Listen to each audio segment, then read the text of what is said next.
Lenny Zakatek says he really didn't get a lot of direction from Alan Parsons when he was working with the project. Our exclusive interview with Lenny coming up on Rock History Music.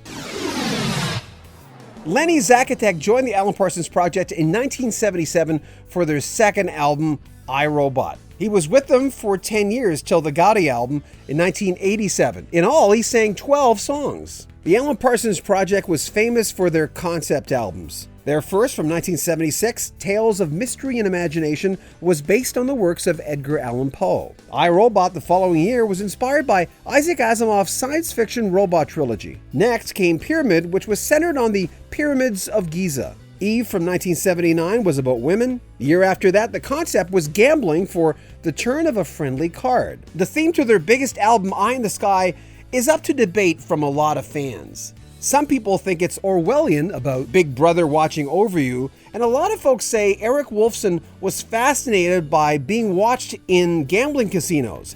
He noticed that there were cameras everywhere, and somehow the casinos seemed to have all the power because every move that a player would make would be filmed. Either way, it was their biggest album. In our exclusive interview with Lenny Zakatek, who sang not as much songs as Eric Woolfson, but nearly as much, we asked if he ever really got direction from Alan Parsons in the studio. Did you ever know what the projects were about when you played on them? Did you ever know, like, did Alan ever tell you, oh, this is about this, or this is about... No, well, when I did It Wouldn't Want to Be Like You, and he kind of he did that sort of live ADT on it, to make it sound robotic a little.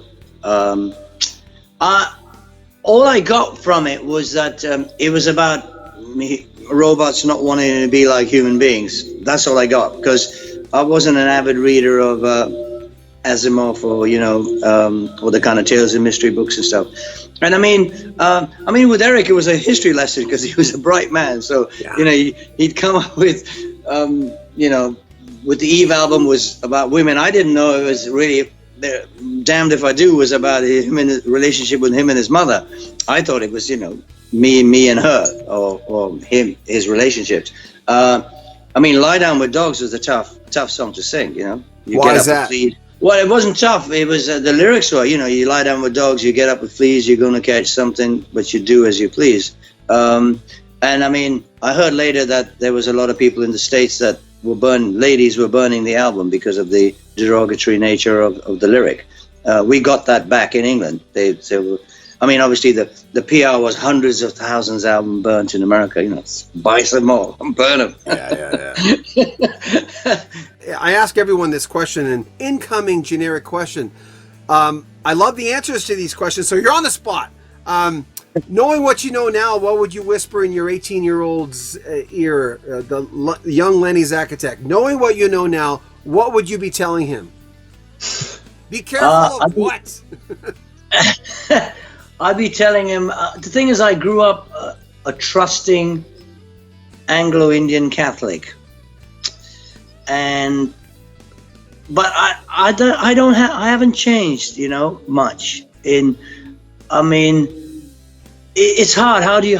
If I'd had a manager, one manager in my life, and I've had a few, I've always been a better manager of myself than they were to me. You know what I mean? Yeah. They always saw.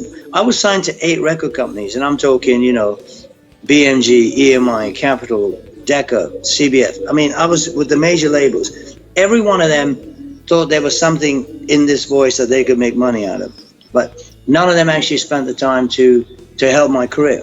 None of them, you know what I mean? So, and even now, the stuff I'm doing, I'm instigating myself, So, and I wish somebody could come along and hang up beside me and just say, I know what you're worth, what you do.